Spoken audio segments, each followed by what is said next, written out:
가룟 유다가 예수님을 은 30에 팔아 넘깁니다. 다시 한번 14절부터 16절을 읽겠습니다.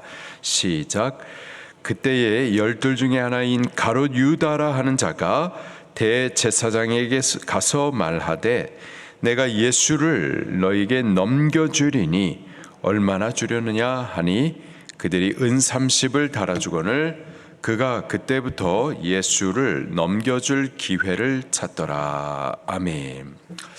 마태는 이 마태복음을 기록할 때 오늘 본문의 가룟 유다의 사건과 이 바로 앞에 있었던 마리아의 사건을 일부러 연결지어 가지고 비교하고 있습니다. 앞에 있었던 마리아는 예수님을 위하여서 300데나리온의 가치의 옥합을 깨뜨려 가지고 부어 드리죠. 예수님을 위하여서 자기가 갖고 있는 가장 귀한 것, 자기의 가장 귀한 것 전부를 그렇게 헌신합니다. 반대로 마리아의 헌신을 향해서 허비라고 말하면서 분개했었던 이 가롯 유다는 은 30을 위하여서, 돈을 위하여서 예수님을 팔아 넘깁니다. 아주 극명하게 비교가 되죠. 마리아, 예수님을 위하는 자, 300데나리온을 기꺼이 예수님께 헌신합니다. 반대로 가롯 유다, 돈을 위하는 자, 돈을 위해서 기꺼이 예수님을 팔아 넘기죠. 돈이냐 예수님이냐 이렇게 극명하게 대비가 됩니다. 마태복음 6장 24절에 예수님께서 이렇게 말씀을 하셨어요. 사람이 두 주인을 섬기지 못할 것이니 혹 이를 미워하고 저를 사랑하거나 혹 이를 중히 여기고 저를 경히 여기리라. 두 주인 뭘까요? 하나님과 재물을 겸하여 섬길 수 없느니라. 하나님과 돈입니다. 하나님만을 주님으로 모시고 섬기는 자가 아니라면은요, 다 돈 밑에서 종노릇하고 있는 겁니다.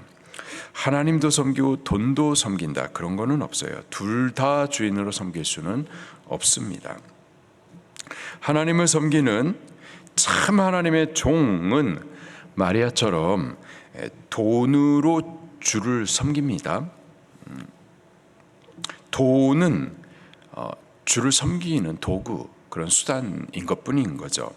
반대로 돈을 섬기는 자, 돈의 종은 가룟 유다처럼, 가룟 유다는 예수님의 제자였었잖아요. 이름은 예수님의 제자고 또 예수님을 섬기는 것 같다가도 결정적인 때에 돈을 위해서 예수님을 기꺼이 팔아 넘기죠. 우리는 그리스도 예수님의 종이 되십시다. 우리는 그리스도 예수님의 종이 되십시다. 오직 그리스도 예수님을 우리의 주님으로 모시며 그분만 섬기고 철저히 그분의 말씀에 복종하십시다.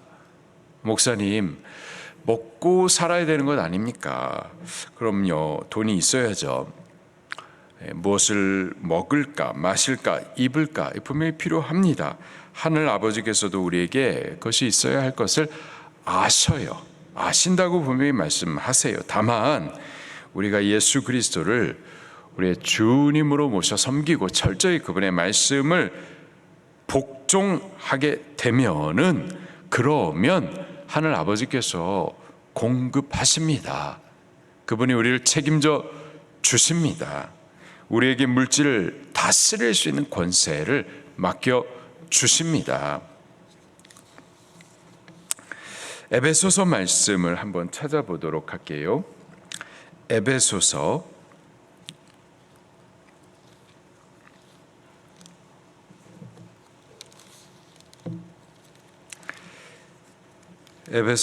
1장 21절 22절 말씀입니다.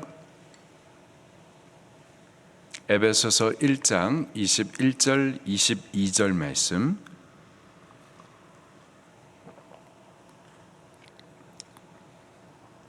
같이 읽겠습니다. 시작.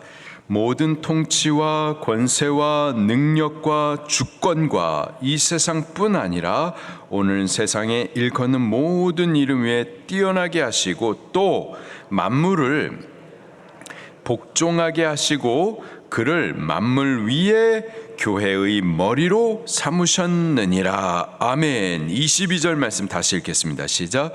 또 만물을 그 발 아래에 복종하게 하시고 그를 만물 위에 교회의 머리로 삼으셨느니라. 아멘.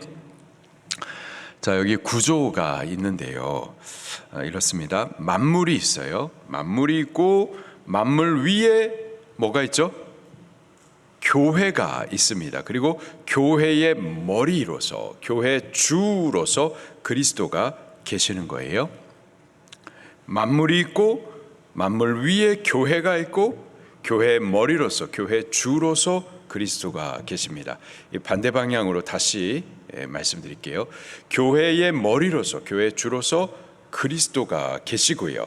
또 그리스도의 몸으로서, 그리스도의 종으로서 교회가 있고요. 교회의 발 아래에 만물이 있어서 만물을 복종하게 합니다. 그리스도, 교회, 다시 말해서 성도, 그리고 그 아래 만물이 이렇게 있는 거예요. 교회가, 다시 말해서 성도가 예수 그리스도를 주로, 머리로 그렇게 모셔 섬기고 그분께 철저하게 복종하게 되면은, 그러면 교회는요, 성도는 권세를 회복받게 됐는데, 어떤 권세? 만물을 다스리며 만물을 발 아래 복종하게 하는 권세를 얻게 되는 겁니다. 사실 이게 원래 성도에게 주어진 권세였었던 거예요. 처음 아담이 에덴 동산에 있었을 때에 만물을 다스렸고 만물은 아담의 말에 복종했었던 그 권세를 교회가 다시 회복하게 되는 겁니다. 어느 때예요? 교회가 그리스도를 머리로, 주님으로 철저히 그분을 모셔 섬기고 그분께 복종하면은, 그러면은 만물을 발 아래 두고 만물을 다스리는 권세를 교회가, 성도가 회복하게 되는 거예요. 우리가 그리스도께 철저히 그리스도를 주님으로 모셔서 섬기고 그리스도의 종으로서 그분을 철저히 복종하게 되면은 만물 가운데 있는 모든 것들, 물질도 돈도 주의 성도가 다스리게 된다고요. 목사님, 그거 이론 아닙니까? 이론. 실제로 뭐 그런 일들이 있습니까? 그렇게 우리 방주교회 성도들 중에 그렇게 증거를 살아가고 있는 분들이 계세요. 우리는 오직 예수 그리스도를 우리의 주님으로 모시고 섬기고, 그리고 그래서 그렇게 함으로 그 외 만물을, 물질을, 돈을 우리 발 아래에 두고 다스리는 그런 권세를 얻게 되기를 예수님 이름으로 축원합니다. 돈의 종노릇하지 마시고요, 돈을 다스리는 그런 자들이 꼭 될 수 있기를 예수님 이름으로 축원합니다. 예수님은 그렇게 은 30에 악인들에게 팔려서 십자가에서 죽게 되십니다. 이는 스가랴 11장 12절부터 13절 그 예언된 말씀의 성취이기도 해요. 은 30이라고 하면은 출애굽기 21장 32절 말씀에 보니까는 종 한 사람의 몸값이 바로 은 30입니다. 종이 사고에 의해서 죽었을 경우, 예를 들어서 이웃의 황소가 그 뿔로 종을 쳐가지고 죽였습니다. 이 종에 대하여서 배상할 때의 값이 은 30인 거예요. 그렇게 종의 목숨값이 바로 은 30인 거죠. 예수님은 존귀하신 분이신데, 그런데 은 30에 종으로서 그렇게 팔려 가신 겁니다. 빌립보서 2장 7절에 바울은 바로 이 사실을 두고서 예수님 곧 하나님과 동등되신 그분이 그 동등됨을 취할 것으로 여기지 아니하시고 종의 형체를 가지셨다. 그렇게 우리에게 소개를 해주고 계시죠. 예수님은 성경의 예언대로 종처럼 그렇게 하찮게 여겨져서 팔리시고 죽으셨어요. 그런데 오히려 예수님은 바로 그런 우리를 구원하시기 위하여서 속량의 값을 그 십자가 위에서 피로 지불하셨습니다. 인류 구원을 위한 속량의 값, 저와 여러분들의 그 죄값 얼마일까요? 그 죄를 속량하기 위해서, 갚기 위해서, 지불하기 위해서 우리가 얼마가 있어야만 할까요? 우리로서는 갚을 수 없는 값입니다.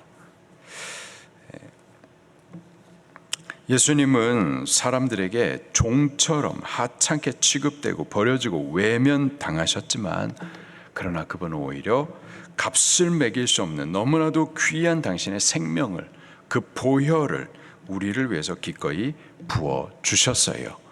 그게 성경에 예언된 일이고 그게 하나님께서 이루신 뜻이었었습니다.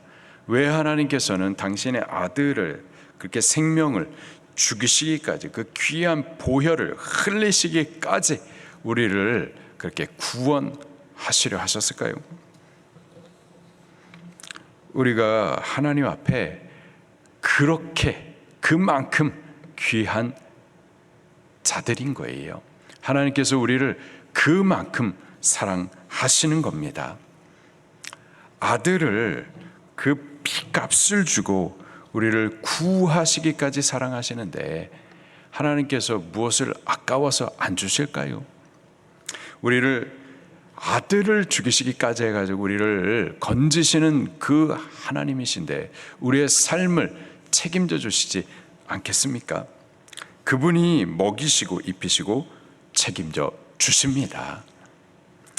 은 30에 우리의 신앙을 팔아 넘기지 마시고요, 우리 예수님을 우리의 주님으로 모셔 섬기고 그분의 말씀에 철저히 복종하십시다.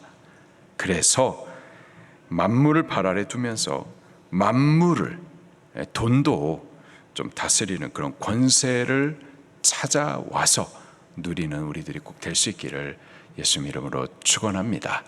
그렇게 오늘 하루를 사는 동안에 예수님을 주인으로 모셔서 예배하는 삶, 그분의 말씀을 철저히 복종하는 삶을 살아내시기를 예수님 이름으로 축원합니다. 말씀 붙들고 통성으로 기도하시겠습니다.